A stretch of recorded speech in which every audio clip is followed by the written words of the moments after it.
Channel Mahalakshmi की ओर से मीठे बोल के इस एपिसोड में आप सभी को सादर जय जिनेंद्र। 10 लक्षण धर्म का पावन दिन के पहला दिन उत्तम क्षमा के साथ चैनल महालक्ष्मी इन 10 दिनों में आपको विशेष एपिसोड जो दिखा रहा है। आज उसकी सीरीज में हम 6 संतों के 3 आचार्य 3 मुनिश्री के प्रवचन सुना रहे हैं आपको। आचार्य श्री विद्यासागर जी, आचार्य श्री पुष्पदन सागर जी, आचार्य श्री पुलक सागर जी, मुनिश्री प्रमाण सागर जी, मुनिश्री सुधा सागर जी और मुनिश्री प्रज्ञा सागर जी के जो 80-90 मिनट का प्रवचन होता है उसमें 5-7 मिनट की आपके लिए दूध से घृत निकाल कर दे रहे हैं, नीर निकाल कर दे रहे हैं। ऐसे आपको कहीं और नहीं मिलेगा। यानी 35-45 मिनट के अंदर श्रेष्ठ बात शुरू करेंगे हम मुनि सुधा सागर जी के साथ उत्तम क्षमा के इसके रूप में, जो वह कहते हैं कि हर जगह क्रोध करिए, कहीं मना नहीं है, पर मंदिर में क्रोध मत करिए। और जगह क्रोध मंदिर में आके धुल जाता है, शांत हो जाता है, पर मंदिर में अगर क्रोध किया तो नरक का बंद होता है। उन्होंने यहां तक कहा कि मुनि भक्ति मुनियों के दुश्मन होते हैं। जो मुनियों के पास नहीं आते हैं ना, उनकी कषाय हमेशा मंद रहती है। क्या खास बातें कही हैं। श्री शुरू करते हैं आज का उत्तम क्षमा के लिए प्रवचन श्री मुनिश्री सुधा सागर जी। इतना भी क्रोध आ रहा हो, जैसे माँ और पिता सामने आ जाएं, उपकारी सामने आ जाए, तुम्हारा आदर्श सामने आ जाए, तुरंत 1 सेकंड नहीं लगना चाहिए, क्रोध शांत होना चाहिए। यदि उनके सामने हमारा क्रोध आ गया तो अब तुम भस्म हो जाओगे, अब तुम भस्म हो जाओगे, अब तुम्हारे लिए कोई नहीं बचा सकता। और उन पर और क्रोध आ गया तो राख भी नहीं मिलेगी। बंधुओं ध्यान रखना, उनके सामने क्रोध नहीं करना। उनके सामने, कभी मां बाप के सामने क्रोध नहीं करना। हाथी कहता है मैंने मचा लिया उत्पाद, लेकिन मेरा हितैषी सामने खड़ा है, उसने क्रोध करना छोड़ दिया, शांत बैठ गया। अपने मन रूपी हाथी को, अपनी जो उन्मत्तता अपने जीवन में आई है, बस एक नियम ले लो कि मैं, जो मेरे आदर्श हैं, पूज्य हैं, इनके सामने मैं कितना ही क्रोध करूंगा, इनके सामने मैं शांत हो जाऊंगा, बिल्कुल शांत हो जाऊंगा। दुश्मन पे भी क्रोध नहीं, क्योंकि मां बाप सामने बैठे हैं, मां बाप सामने खड़े हैं। यदि तुमने ये जीत लिया, ये कर लिया, इतना भाव कर लिया, तो आप बहुत कुछ नकारात्मक ऊर्जा से अपने आप को बचा सकते हैं। यही बात मंदिर में लाओ, गुरु के पास लाओ, जिनवाणी के पास लाओ। पहला क्रोध का त्याग करो। मैं मंदिर में क्रोध नहीं करूंगा, मैं भगवान के सामने क्रोध नहीं करूंगा, मर जाऊंगा, मिट जाऊंगा, कोई मुझे मार डाले तो मैं मंदिर में क्रोध नहीं करूंगा, क्योंकि मेरे भगवान बैठे हैं। वो हाथी जब अपने उपकारी के सामने शांत हो गया, तो हमारे तो परम उपकारी देवादिदेव भगवान बैठे हैं, इनके सामने मैं कैसे शांत नहीं होऊंगा। शुरुआत करो क्रोध को शांत करने की। भगवान के सामने क्रोध नहीं करना, मंदिर में क्रोध नहीं करना। सारी दुनिया पड़ी है, सारी दुनिया पड़ी है, कम से कम कैसा भी निमित्त मिल जाए, मंदिर में क्रोध नहीं करना। धर्म से क्रोध मत करना, मंदिर को निमित्त से क्रोध मत करना, मंदिरों के लेकर लड़ाई मत करना, मंदिरों को लेकर झगड़े मत करना, मंदिरों की कमेटियों में मीटिंग में बैठकर राग क्रोध मत करना। सब बहुत बड़ा कारण है मंदिर का। अभी और मैं कुछ नहीं छुड़ा रहा हूं, एक नियम हम चाहते हैं सारे शिवरार्थियों से, और जो भी उत्तम क्षमा का प्रवचन सुन रहे हैं, मात्र एक नियम ले लें कि मैं मंदिर में क्रोध नहीं करूंगा, मंदिर के निमित्त से क्रोध नहीं करूंगा। मंदिर के निमित्त से, कमेटी के निमित्त से, ट्रस्ट के निमित्त से, समितियों के निमित्त से मैं कभी क्रोध नहीं करूंगा किसी से। मंदिर की मीटिंग में हम क्रोध नहीं करेंगे। कर लेना तुम्हारी कोई राजनीति की मीटिंग हो, कर लेना जब तुम्हारी राजनीति की बात हो, पर मंदिर में नहीं करेंगे। कैसे गंदे लोग होते हैं। संसार का क्रोध कई बार लोग मंदिर में बन जाते हैं, सबसे बड़ा नेगेटिव ऊर्जा, भस्म हो जाओगे। दुनिया में किया हुआ क्रोध मंदिर में आकर के कट जाएगा उसके पाप को, और मंदिर के निमित्त से किया हुआ क्रोध सीधा नरकों में कटेगा और जेल में कटेगा। मंदिर में क्रोध मत करना। महानुभाव, मेरा दुश्मन भी है तो उससे भी मेरा कहना है, अपनी जो भी कसाएं तुम्हारे पास है उसको कभी देव साथ गुरु को बीच में मत लाना। गुरु के निमित्त से कसाय हो जाती है, गजब तो जब हो जाता है कि जो गुरु तुम्हारे प्रतिकूल हो जाए उस गुरु से भी तुम क्रोध करने लग जाते हो। जो सारे जगत का कल्याण करता है लेकिन तुम्हारे अनुकूल नहीं होने से आज इतने मुनि भक्त हैं भारत में, कट्टर मुनि भक्त जो मुनियों के दुश्मन हैं। कट्टर मुनि भक्त कह रहा हूं, कट्टर मुनि भक्तों की गिनती में आती है, वे सबसे ज्यादा मुनियों के विरोधी हैं। जो मुनियों को नहीं मानते हैं उनकी कसाई बहुत कम है। जो मुनियों को नहीं मानते, बहुत बड़ी बात कह रहा हूं महानुभाव, जो मुनियों को नहीं मानते उनकी कसाई बहुत कम है। वे मुनियों के प्रति ज्यादा द्वेष भाव नहीं रखते, बस मानते नहीं है, बस इतना ही है। लेकिन जो मुनि भक्त हैं वे मुनियों से इतना द्वेष रखते हैं, इतनी कसाई रखते हैं, बस इस कारण से कि वे उनके अनुकूल नहीं चलते। वो महाराज शुद्ध हैं, अच्छे हैं, मात उनके अनुकूल नहीं चलते, उनकी विचारधारा से मेल नहीं खाता, उनके पंथवाद का समर्थन नहीं करते, उनके समान सम्मान नहीं करवाते। ऐसे मुनि भक्त मुनियों के इतने विरोधी हो जाते हैं कि वो मुनियों का नाश भी करने को तैयार हो जाते हैं अपने मुख से। और जानते हैं मुनि शुद्ध है, चर्या शुद्ध है, क्रियाएं शुद्ध हैं, बस एक ही दोष है कि वो मेरे अनुकूल क्यों नहीं है, मेरे अनुकूल क्यों। और मेरे अनुकूल है तो भ्रष्ट भी है, शितलाचारी भी है। आजकल बहुत गंदी परंपरा चल गई, शितलाचारी है, भ्रष्ट है, पतित है, सब दोषों से युक्त है, बस मेरे पंथ का और मेरा समर्थन कर रहा है तो वह साधु प्रशंसनीय है। गुण तो खत्म हो गए, आज गुण तो खत्म हो गए। और शुद्ध है, सही है और मेरे पंथ का समर्थक नहीं, मेरी विचारधारा का समर्थक नहीं, तो उस पर उनकी इतनी कसाई हो जाती है। बंधुओं, जो इस प्रकार के लोग हैं इनको ऐसे निकाचित कर्म का बंध होगा कि इसका कोई इलाज ही नहीं मिलेगा, कोई नहीं काट सकेगा। इसलिए मैं कह रहा हूं साधु के निमित्त से और साधु से बड़ी कभी कसाय नहीं रखना, चाहे वो तुम्हारे अनुकूल हो अथवा तूने तो विरोध। दुनिया दुनिया पर क्रोध करती है, क्या पांडवों ने क्रोध कम किया? क्या रावण और लक्ष्मण ने क्रोध कम किया? सब पे क्रोध किया, बहुत क्रोध किया। पांडवों का क्रोध देखो क्या था, राम और लक्ष्मण का भी क्रोध कभी कम नहीं था। फर्क क्या था?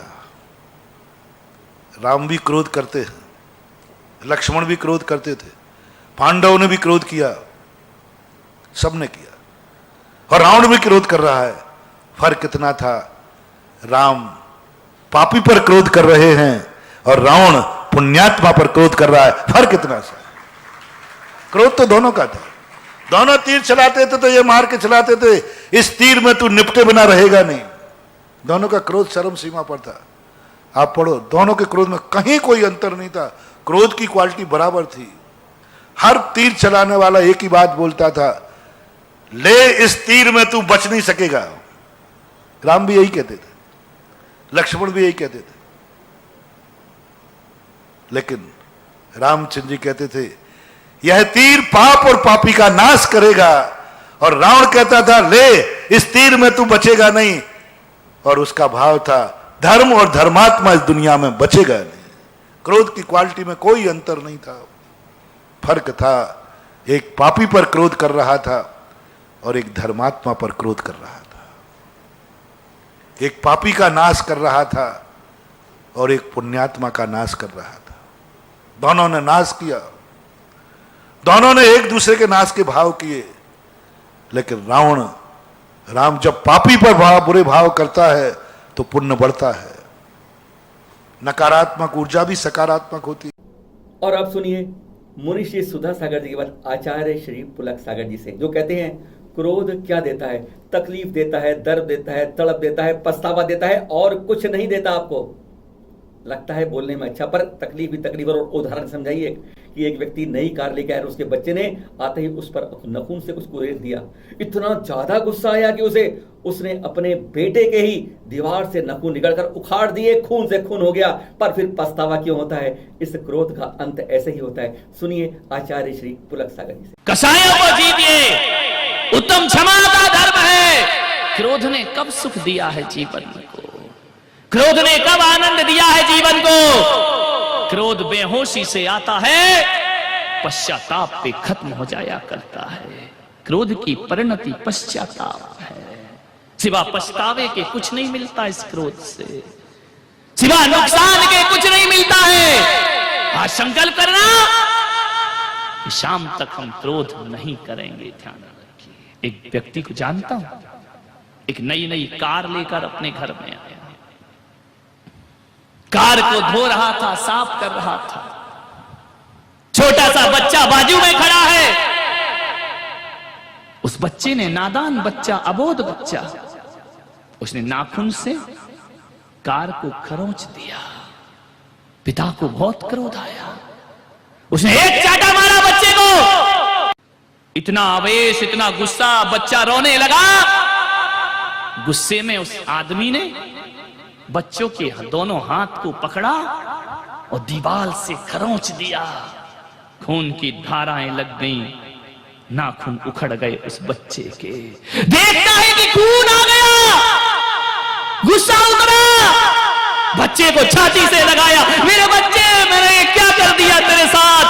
खून बह रहा। दौड़ा दौड़ा गया, बदहाल हालत में अस्पताल पहुंचता है। डॉक्टर साहब! डॉक्टर ने कहा इस बच्चे की उंगलियों में खून क्यों है? बोले मेरे से गलती हो गई। क्रोध के आवेश में मैं कुछ ना कर सका, इसकी दीवार से उंगलियां रगड़ दी। उसकी उंगलियों में पट्टी बांधी गई। बच्चा लेटा है, बाप बैठा है वहीं, आंखों में आंसू भरे। बच्चे ने कहा कि पापा, मेरे नाखून वापिस आ जाएंगे ना? हृदय रो पड़ा बाप का, छाती फट गई। ये क्षणभर का क्रोध। बच्चे ने कहा पापा रोते क्यों? सच बताओ, ये नाखून आ जाएंगे कि नहीं आ जाएंगे? आपने उखाड़ दिए, कोई बात नहीं। अपने हाथ को दिखाता है कि पापा आप रोए नहीं, नाखून जरूर वापस आएंगे। लेकर के घर आया वो बाप, पलंग पर लिटाया। जाकर के उस गाड़ी में उसने 3-4 लातें मारी, पत्थर मारे। आज तेरी वजह से मेरे बच्चे के नाखून उखड़ गए। उस समय तो बाप का सीना फट गया जब बाप देखता है कि जहां बच्चों ने खरोंचा था अपने नाखून से, मालूम है बच्चे ने लिखा था, पापा आई लव यू, मैं तुमसे बहुत प्यार करता हूं। धार धार खून के आंसू बहे। मान्यवर, गाड़ी को लात मारने से कुछ नहीं होता, गाड़ी पर पत्थर मारने से कुछ नहीं होता। यदि आज वो महावीर की उत्तम क्षमा जान गया होता तो आज ये दुर्दिन उसे देखने की कोई जरूरत नहीं पड़ रही होती। विचार करना, हो जाती हैं गलतियां। क्रोध बड़ा भयानक है, क्रोध बड़ा निर्दयी है। क्रोध आते समय तो अच्छा लगता है, लेकिन जब जाता है ना, अंत पीड़ाएं हमारे हृदय में सौंप करके जाता है। कैसा धर्म बना दिया हमने? पर्युषण पर्व, दिखावे का पर्व। चाय पीते हैं, ओकाली पीते हैं, क्या साधनाएं हैं। जैन धर्म यदि जिंदा है तब त्याग और तपस्या से जिंदा है। और यदि मैं आपको ये निर्देशित नहीं करूंगा तो आने वाले समय में हिंदुओं के त्योहार में और तुम्हारे त्योहार में कोई अंतर नहीं रह जाएगा। ध्यान रखिए। सुधा सागर जी को सुना, पुलक सागर जी को सुना। अब सुनिए मुनिश्री प्रमाण सागर जी क्या कहते हैं। वो गज कुमार मुनिराज की एग्जाम्पल देकर कहते हैं, उदाहरण में सर पर सिगड़ी रख दी जाती है, धधकती सिगड़ी, लेकिन गुस्सा क्रोध कोई तन के ऊपर नहीं प्रकट होता, न मन के भीतर होता है। कैसी एग्जाम्पल देकर साथ कहते हैं कि हमें गुस्से का प्रतिकार करना चाहिए और क्षमा को स्वीकार करना चाहिए, पर वास्तविकता क्या है, हम इसका उलट करते हैं। हम गुस्से का बीज को अपनी खाद पानी दे देते हैं और फिर मिलेगा क्या, यह भी सोच लीजिए। सुनिए मुनिषी प्रमाण सागर जी से इस क्रोध पर विजय कैसे ले सकते हैं। क्षमा भाव बहुत ऊंचा है। एक मुनि महाराज जिनके सिर पर सिगड़ी चला दी गई, गज कुमार महाराज के सिर पर सिगड़ी जलाई गई है, पूरा शरीर जल रहा है, फिर भी गुस्सा नहीं आ रहा है। क्यों? ना गुस्सा है ना डर है। क्यों? बोलो, क्यों नहीं आ रहा है? उनने स्वीकार लिया। और क्या स्वीकारा? भैया ठीक, ये तो केवल निमित्त है, ये तो केवल निमित्त है। मेरे कर्म का उदय है, उसके कारण ऐसा हो रहा है। अब उपाय क्या है? चुपचाप इसको स्वीकार करो और जो हो रहा है उसका सत्कार करो। ये देह के साथ घटने वाली घटना है, मेरा इससे कोई नाता नहीं है। मैं तो आस्पर्श हूँ, अरूप हूँ, मुझे कोई छू नहीं सकता, मुझे कोई देख नहीं सकता। न मेरा जन्म है न मेरा मरण है, मैं वह शुद्ध अविनाशी आत्म तत्व हूँ। उनने अपने स्वरूप को पहचाना और बाहर की इस घटना को स्वीकारा। इतनी बड़ी घटना घट गई पर वो रंच मात्र विचलित नहीं हुए। उदाहरण हमारे सामने, मन में क्या आया? मेरे कर्म का उदय है। आप एक पाठ स्वीकारो। सामने वाला यदि आपके साथ कोई मिसचीफ करे, मिसबिहेव करे, ये मेरे कर्म का उदय है, इसको हमें एक्सेप्ट करना होगा। इसके अलावा कोई रास्ता नहीं है। मैं आपसे पूछता हूं, आपके हाथ में कोई बॉल हो और बॉल आप सामने वाली दीवार पर फेंकोगे तो उसके बाद क्या होगा? रिवर्स होगी ना। आपने बॉल फेंका तो बॉल रिवर्स होगी। अब वो बॉल रिवर्स होकर के कहां जाएगी ये हमारे हाथ में है क्या? नहीं है ना। बॉल फेंका है तो बॉल रिवर्स होगी, 100% होगी। किधर हो ये हमारे हाथ में नहीं है क्या? होगी। तो बिना बॉल फेंके बॉल रिवर्स होती है क्या? नहीं है ना। तो मैं आपसे केवल इतना कहता हूं, जब भी तुम्हारे साथ कोई दुख प्रसंग आए, समझ लो मेरे द्वारा फेंकी हुई बॉल ही रिवर्स होकर के आई है। बस इतना सा तो करना है। ये बॉल मैंने ही फेंकी है, रिवर्स होकर के आ रही है। अब उसको झेलना तो पड़ेगा ही, इसका कोई उपाय नहीं है। रिवर्स फेंकने से पहले बॉल मेरे हाथ में है, बॉल को फेंकने के बाद तो वो आएगी, उसको झेलना ही मेरे हाथ में है। हाँ, झेलते समय हमारे हाथ में है कि झेलते समय उस बॉल को हम खेलते हैं या बॉल से चोटिल होते हैं। जो समझदार प्राणी होता है वो बॉल फेंकता है और बॉल रिवर्स आती है, लपक कर कैच करता है और एक खेल खेलता है। और दूसरा होता है जो रिवर्स आई हुई बॉल से अपने आप को चोटिल कर लेता है। अज्ञानी अपने जीवन में आने वाले जितने भी कर्म की गेंद है उससे चोटिल होता है और ज्ञानी उसको झेल करके माला माल हो जाता है, निहाल हो जाता है। खेलो, सीखो, अपने जीवन की धारा को मोड़ने की तरकीब सीखो। अगर तुमसे किसी ने कोई दुर्व्यवहार किया, स्वीकार करो, वो निमित्त है, ये मेरा कर्मोदय है। तो स्वीकार, सत्कार, फिर है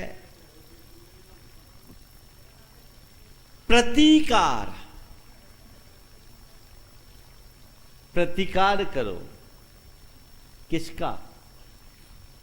अपनी बुराइयों का, अपने दोषों का, अपनी दुर्बलताओं का, अपने दुर्गुणों का। मेरी कमजोरी है, कोई मेरे साथ गलत करता है तो मैं काबू में नहीं रह पाता, मेरे अंदर गुस्सा आ जाता है। नहीं, मैंने अब यह स्वीकार किया कि गुस्सा आता है, लेकिन अब मैं उसका प्रतिकार करूंगा। किसका? गुस्सा का। जिस पर गुस्सा आया उसका नहीं, जिसने गुस्सा दिलाया उसका नहीं, अपने गुस्से का प्रतिकार मुझे करना है। गुस्से का मुझे प्रतिकार करना है। ये गुस्सा आया, अब मुझे गुस्से पे अवेयर होना है, इसका मुझे प्रतिकार करना है, इसकी सफाई करनी है, इसे जड़ मूल से नष्ट करना है। महाराज यही तो बता दो, गुस्सा का प्रतिकार कैसे करें, है ना? आज आपको वही बताने जा रहा हूं। गुस्से का प्रतिकार कुछ नहीं है, बड़ा सीधा सीधा सा उपाय है। जब भी मन में गुस्सा आने को हो, एक पल के लिए आंखें बंद करें, मुंह बंद करें और अपने दिमाग में एक बात बैठाएं कि गुस्सा मेरा शत्रु है, मुझे इसे पनपने नहीं देना है। आप लोग क्या करते हैं? गुस्से को स्वीकारते हैं और क्षमा का प्रतिकार करते हैं। उल्टा होता है। एक बीज धरती पर पड़ा है और उस बीज को आप खाद पानी देते रहोगे तो वो बीज बढ़ेगा कि नहीं? बढ़ेगा। बीज पड़ा, आपने खाद पानी दी, उसे पाल पुष्ट किया, वो बड़ा हो गया, विशाल वृक्ष का रूप धारण कर लेगा। और अगर बीज को ऐसे ही छोड़ दो, उसे खाद पानी ना दो, तो ऐसे ही नष्ट भ्रष्ट हो जाएगा। संत कहते हैं तुम्हारे भीतर यदि कुसंस्कारों का कोई बीज आरोपण होता है तो उसमें तुम प्रतिक्रियाओं का खाद पानी देना बंद करो। यही क्रोध का प्रतिकार है। क्रोध का प्रतिकार क्या? क्रोध को प्रश्रय नहीं देना, प्रतिक्रियाएं प्रकट नहीं करना, उस घड़ी में अपने आप को तटस्थ बनाए रखने की क्षमता हासिल करना, और यदि कदाचित हो जाए तो उसका प्रायश्चित करना।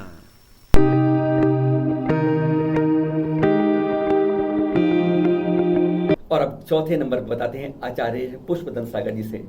वो कहते हैं कि क्रोध मुरब्बे का आचार है, यानी ऐसा मीठा आचार है मुरब्बे का कि जो बैर की गांठ बांधता रहता है और ऐसी गांठ बांधता है कि इसका अंत हमेशा दुश्मनी पर खत्म होता है। बहुत एग्जाम्पल दिए उन्होंने कि क्रोध को कैसे काबू रखें, यह भी बताते हैं। सुनिए जरा उन्हीं के श्रीमुख से। जानते हैं आप कि क्रोध कैसा है? एक वह क्रोध है जो पत्थर पर रेखा खींच दी जाए तो आप मिटा नहीं सकते। क्रोध में संबंध जब टूटते हैं तो दुश्मनी छोड़ करके जाते हैं।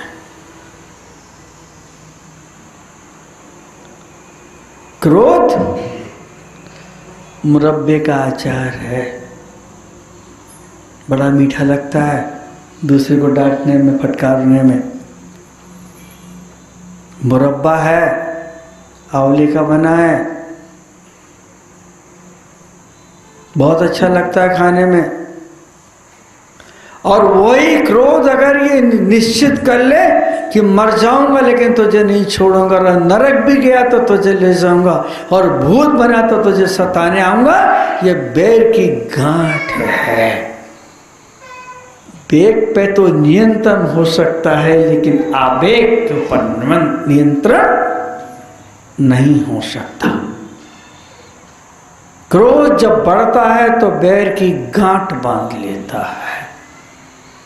और आप जानते हैं कि मुरब्बा और अचार जितना पुराना होता उतना ही अच्छा लगता है। हम भूल जाते हैं कि जो मीठापन है ये हमें बंधन में बांध रहा है। एक दिन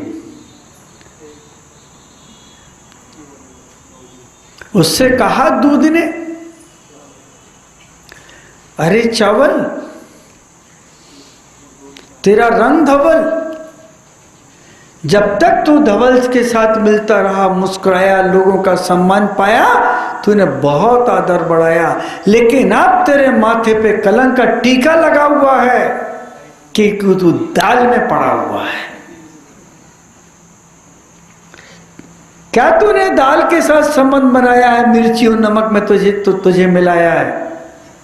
अब तू मरीजों का काम कर रह गया है। राजा महाराजाओं से तेरा नाता टूट गया है। जब वही चावल दाल के साथ जाता है तो खिचड़ी बनता है, कि रंग भी बदल जाता, पीला काला कुछ भी हो सकता है। क्या मालूम मूंग की दाल में बना रहे हो कि उड़द के साथ बना रहे हो कि इसमें क्या डाल रहे हो।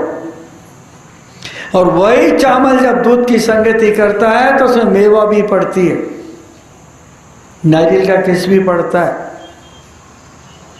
केसर भी पड़ती है। खाने वाले को आनंद आता, ऐसा लगता है 1-2 चम्मच और मिल जाए। हाँ हाँ, आपको याद आई? खाने की चीज ही ऐसी, कहीं भी नाम लो सबके मुंह में पानी आता, भले कितने भी उपास करो, मन में तो चलता ही है कि आज का उपास है, कल ये खिलाएं। और ज्यादा नहीं तो सासू तो कही जाएगी बहू से कि बिटिया बहू रानी एक काम करना, कल तुम सवेरे जल्दी उठ करके, हंसी आ रही है, ज्यादा कुछ नहीं करो तो सिर दुख रहा है हमारा, तुम तो सवेरे बड़ी अच्छी गाढ़े दूध की चाय बना के रख दो, हम आते ही से पी लेने तो काली पी ले, बना दही लेकिन, और नहीं बनी तो पूरा पोषण पर एक तरफ और कसाय एक तरफ, हो गया पोषण पर पूरा। ये स्थिति है। कसाय की संगति दाल की संगति है और दूध की संगति उत्तम क्षमा की संगति है। इस जीवन के दूध को तुम लोग बिगाड़ रहे हो, जीवन के इस राइस को, इस चावल को तुम बिगाड़ रहे हो। लड़की घी लेकर के आए, उसने देखा कि मेरी माँ और मेरा पति दोनों यहाँ एक साथ बैठे हैं, उसने तुरंत उसमें डाल दिया तो माँ ने आंख दिखाते का पागल इतना सारा, अब मुझसे तो कुछ बोल नहीं सकती, आंखें दिखा सकती है, और आंख के इशारे या तो बच्चे समझते हैं, आंख के इशारे या तो पति समझता है। हाँ हाँ, क्रोध तो बहुत रूपों में निकलता है। सामान को पटक के रखा तो क्रोध है, 3 बार बुलाया नहीं आए तो क्रोध है कि मैं नाराज हूं, कॉल किया नहीं उठाया तो क्रोध है। कितने व्यक्तियां, कितने रूपों में, गाड़ी चला रहे हो कस के हारन बजाए तो क्रोध है, बार बार बहुत कस के एक्सीलेटर दबाया भगा रहे तो क्रोध है। कहां क्रोध नहीं है, निकलने के तरीके अलग अलग हैं। आज उत्तम क्षमा पहला दिन जिंदगी में सबसे खतरनाक मोड़ है कि अगर आप अपने क्रोध के ऊपर आधिपत्य स्थापित कर लेते हैं तो अपने आप को यूं मोड़ लेते हैं, अगर गलत रास्ते पे जाते जाते ख्याल आ जाए तो ब्रेक लगा के गाड़ी मोड़ के तुरंत चौराहे से मुड़ जाते हैं, तो अपनी गाड़ी में एक ब्रेक लगा के रखो कि क्रोध हानिकारक है, और जहां खतरा दिखे वहां स्टॉप कर दो। अरे जल की यात्रा और समुद्र की यात्रा पर निकलने वाला माझी जब जहाज को लेकर के चलता है और देखता है कि सामने भंवर उठ रही, तूफान आने वाला है, वो तुरंत अपने जहाज का रुख मोड़ देता है, दिशा बदल देता है कि अब तूफान निकल जाए। जब आपको ऐसा लगे कि आज क्रोध आने वाला है और क्रोध से संबंध बिखरने वाले हैं, घर बिखरने वाला है, तो आप कंट्रोल कर लीजिए, बैग में लाइए उसे, आवेग में मत आइएगा। अगर ज्वार को थाम लिया तो बाढ़ नहीं आएगी, और बाढ़ आ गई तो तुम्हारा प्रेम, तुम्हारा स्नेह, तुम्हारा परिवार, तुम्हारी मर्यादा, तुम्हारी इज्जत, तुम्हारा साजो सामान सब बहा के लेकर के चली जाएगी बंधु। तो पज्जो क्षणा आत्म शुद्धि का पर्व है कि किन किन कारणों से हमारी आत्मा धूमिल हुई है, कलंकित हुई है, खंडित हुई है, किन किन इच्छाओं की नागिन ने हमें डसा है, कौन सी ऐसी आकांक्षाएं हैं जो हमारे क्रोध को निमंत्रण देती हैं, कौन सा ऐसा मान का वो कीड़ा है जो हमारे रातों की नींद हराम कर देता है। उससे बचिए, उसे त्यागने की कोशिश करिए। कहते जरूर हैं क्रोध को त्यागना बहुत कठिन है, नहीं, कठिन नहीं है। एक दादाजी ने कहा था, महाराज जी मेरी 90 साल की उम्र हो गई। अच्छा, आज तक नहीं छूटा? मैंने कहा दादाजी छूट सकता है, छोड़ने से छूट जाएगा? मैंने कहा हाँ। बोले मेरे में ताकत ही नहीं। मैंने कहा ताकत है। बोले कैसे? मैंने कहा अगर इस कमरे में अभी एक नागिन छोड़ दे तो सबसे पहले तुम ही बाहर भागोगे। एक नागिन सबसे, हाँ बोले भागूंगा। मेरी ताकत आई ना। ये बोलो उस क्रोध के साथ हमदर्दी है, और मेरी मालकियत जमती जब मैं क्रोध करता हूं, सब डरते हैं मुझसे। पागल कहेंगे क्रोध से तू डर, तेरे क्रोध से दूसरा डरे वो कार्य कभी मत कर। तू क्रोध से डर, वो वाला कार्य कर, तेरी इमेज बने, तेरा घर परिवार बने, समाज तुझे हाथ जोड़ करके निमंत्रण दे। जब भी आपको क्रोध आने का अंदेशा हो, मौन ले लीजिए, किसी प्रभु का स्मरण कर लीजिए, नहीं तो 10 मिनट के लिए एक घूंट पानी को मुंह में बंद करके बैठ जाइए, क्रोध चला जाए, आएगा ही नहीं, भूल जाओगे। वो आवेश के चक्कर में रहता है, इससे ज्यादा नहीं होता है।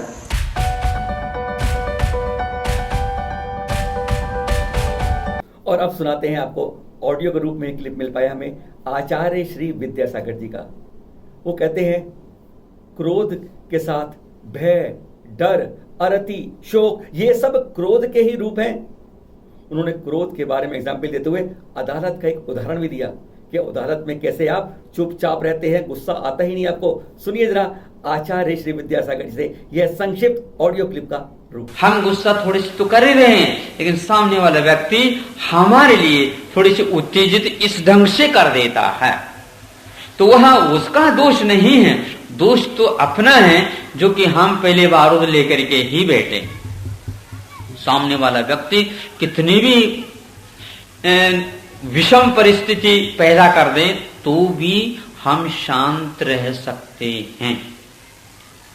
यदि कोर्ट में आप जाते हैं, आपके डेट है, गए हैं, जज सामने खड़े हैं, आपसे कुछ पूछा जा रहा है और सामने वाले व्यक्ति आपको आरोपित किया जा रहा है, आपके ऊपर आरोप, ऐसे आरोप कि बस आप उसको सहन नहीं कर पाते, लेकिन आप उस समय गुस्सा नहीं कर सकते।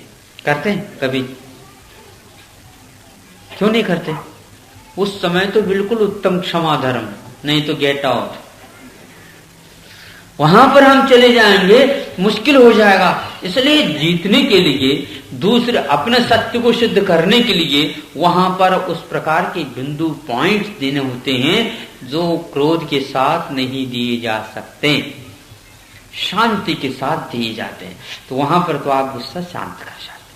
अब देखो दूसरी बात यह है कि आप बैठे बैठे हैं और आकस्मिक एक बिच्छू आ गया, आपकी जांघ के ऊपर आ गया, घुटने के ऊपर चढ़ गया, चले जाना से हाथ से मार दो उसको। मारोगे क्या? आपको उस समय गुस्सा आता है? गुस्सा नहीं आता? अरे कीचड़ में से कहीं कहीं से आकर के जान के ऊपर बैठ गया बिच्छू काला, एक बीतवर है, उसको भी डर लगता है, लेकिन तुमको कितना डर रहा है ये बताओ। गुस्सा क्यों नहीं आ रहा है? मतलब आपको गुस्सा भी प्रशिक्षित जैसा लग रहा मुझे, वो पागल नहीं है। ऐसा क्यों होता?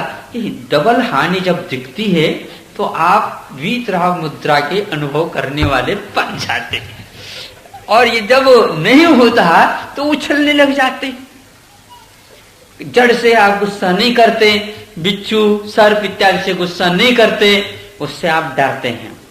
लेकिन आचार्यों ने कहा डरना भी क्रोध का ही रूप है, द्वेष का ही रूप है। शोक, भय, आरती और द्वेष ये सारे के सारे क्रोध, मान इत्यादि में गर्भित हो जाते हैं। ऐसे क्यों कहा? ये एक ही जाति के रूप हैं। और अब इस कड़ी में छठे संत के रूप में मुनि श्री प्रज्ञा सागर जी कहते हैं कि क्षमा से शुरुआत करके 10 लक्षण में हम क्षमा वाणी पर ही खत्म करते हैं। यानी पहले मन में क्षमा को धारते हैं और क्षमा वाणी पर हम वचन से क्षमा को प्रकट करते हैं। यानी एक गोल सर्कल चल जाता है। पर वे कहते हैं क्रोध करना है करो करो करो, पर किस पर करो? अरे करना है तो क्रोध को क्रोध पर ही करो। सुनिए जरा मुनि श्री प्रज्ञा सागर जी से। धर्म कहता है तुमसे गलती ना हो फिर भी कोई बैर बांध करके बैठा हो तो आपका दायित्व है, आपका कर्तव्य है। वो यदि गांठ नहीं खोलना चाहता तो आप गांठ खोलो। क्या बोलो? क्या बोलो? उत्तम क्षमा। क्या बोलो? उत्तम क्षमा। पहला दिन क्षमा का, लास्ट दिन क्षमा वाणी का। क्या? पहले दिन मन से क्षमा करो, पहले दिन मन से क्षमा करो। तुमने मन से क्षमा कर दिया, सामने वाले व्यक्ति को समझ में आए कोई जरूरी नहीं है तो लास्ट दिन वचन से क्षमा मांगो। मुझे आज मैं सभी जीवों को क्षमा करता हूँ ऐसा भाव करते हुए कह रहा हूँ खम्मामि सभ्य जीवाणम सभ्य जीवा खमंत में मिट्टी में सभूदेशु वैरम मच्छम न केळवी। मैं सभी जीवों से क्षमा मांगता हूँ, सभी जीवों को क्षमा करता हूँ। किसी भी जीव से मेरी दुश्मनी नहीं है, बैर नहीं है। मैं सभी से मित्रता रखता हूं। मिट्टी में सुधूरेशु सभी से मेरी मित्रता है। वैरम मच्छम न केळवी, किसी से मेरा बैर। ऐसा हमने मन में कहा, ऐसा हमने मन से किया, लेकिन आपसे मेरे झगड़े हैं। मैंने मन में आपसे क्षमा मांग ली, आपको पता थोड़ी चलेगा। आखिरी दिन भगवान महावीर स्वामी कहते हैं जिनसे तुमने क्षमा मांगी थी अब उनके हाथ जोड़ो, पैर छुओ, गले लगो और बोलो भिक्षामि भिक्षामि। उत्तम भाई बात से धर्म पहले मन मन से क्षमा मंगवाता है उसके बाद सामने वाले को समझ में आ जाए, इसलिए मुख से कहलवाते हो उत्तम क्षमा इच्छामि तुभ्रम। हाथ मिलाते हैं, गले मिलाते हैं, पहले मन से फिर वचन से और गले मिल करके काया से हमने क्षमा मांग ली, पैर छू करके हमने काया से क्षमा मांग ली, मन वचन काया तीनों से क्षमा। पर गुस्सा करना, अपनों पर गुस्सा, तुमसे भी कह रहा हूं क्या, सब पर गुस्सा करना, अपनों पर गुस्सा। यदि ये बाजार ना जाए और लेकर के ना आए तो क्या करोगी? सावन का सोमवार था, महिलाओं का त्योहार था, इनकी श्रीमती किसी की श्रीमती बना रही थी खाना और उनको था दफ्तर जाना। उन्होंने कहा आयो भगवान कब से हो गए सिर पकड़े, ढूंढते पर मिलते नहीं कपड़े, ढूंढते हैं पर मिलते नहीं कपड़े। पत्नी ने अपने पति का बोलने का तरीका और रवैया देखा, उसने भी अपने बोलने का तरीका और ढंग बदला। उसने कहा कि आपकी 2 टकिया की नौकरी मेरा लाखों का सावन जाए, आपकी 2 टकिया की नौकरी मेरा लाखों का सावन जाए। हमने उसने अपनी पत्नी के बोलने का तरीका और ढंग देखा, बोलने का रवैया और रंग देखा, तेरी ससुर की छोरी मुंबई शहर की गोरी, मेरी 2 टकिया की नौकरी तेरा लाखों का सावन जाए, हाथ में नहीं हो रसगुल्ला तो भाड़ में सावन जाए। क्या एक व्यंग मुझे अचानक याद आ गया इसके सुना। क्या आपको लगता है कि मैं ही सब कुछ करने वाली हूँ? तो नहीं, ये गलतफहमी मत है ना। दोनों को ऐसा लगे कि ये सब कुछ करने वाले हैं और इनको ये लगे कि तुम सब कुछ करने वाली हो तो परिवार संग रहेगा। अभी क्या लगता है? मैं सब कुछ करने वाला हूँ, मैं सब कुछ करने वाली हूँ, ये तुम मान रहे हो, आपस में मानो। पत्नी कहे आपके बिना तो पत्ता नहीं हिल सकता, तुम कहो कि तेरे बिना तो गिलास भी नहीं उठ सकता। लो हो गया काम, परिवार में प्रेम आ गया, परिवार स्वर्ग हो गया। तो अपनों पर क्रोध नहीं करना, चाहे वो माँ हो, बहन हो, पत्नी हो, भाई हो, पिता हो, बेटा हो, अपनों पर कभी क्रोध करना है, क्रोध करना है तो क्रोध करना है तो क्रोध पर करो, क्रोध करना है तो क्रोध पर करो, इतना क्रोध करो कि वो दूसरी बात तुम्हारे जीवन में आएगी ना, उसको लगे कि भाई सबके पास जाना, ये आदमी मुझ पर ही क्रोध कर देता है, इसलिए क्रोध पर क्रोध करके उसे भगा। जीवन में रोग में आंखें क्षमा से कुछ मत करना, आंख दिखाना और आंख उठाना और आंख झुकाना और आंख लगाना और आंख मिलाना, बहुत सारी चीजें हैं। क्या आंख दिखाना गुस्से का प्रतीक है, आंख झुकाना क्षमा का प्रतीक है। तो हमारी आंखें जैन प्रतिमाओं की कभी आपने आंखें उठी हुई देखी क्या? बताओ कोई। तीर्थंकर प्रभु की प्रतिमा तुमने देखी है कभी आंख उठी हुई खुली हुई देखी? कैसी देखी? इसका मतलब क्षमा से भरे पूरे है, क्षमा से संपन्न है। दुनिया के जितने भी भगवंत है, भगवान है, सब आंख खोल करके यूं देख रहे हैं, लेकिन सिर्फ वीतराग भगवान है वो आंख मूंद करके आंख झुका करके बैठे हैं, वो संदेश दे रहे क्षमा का। किसका?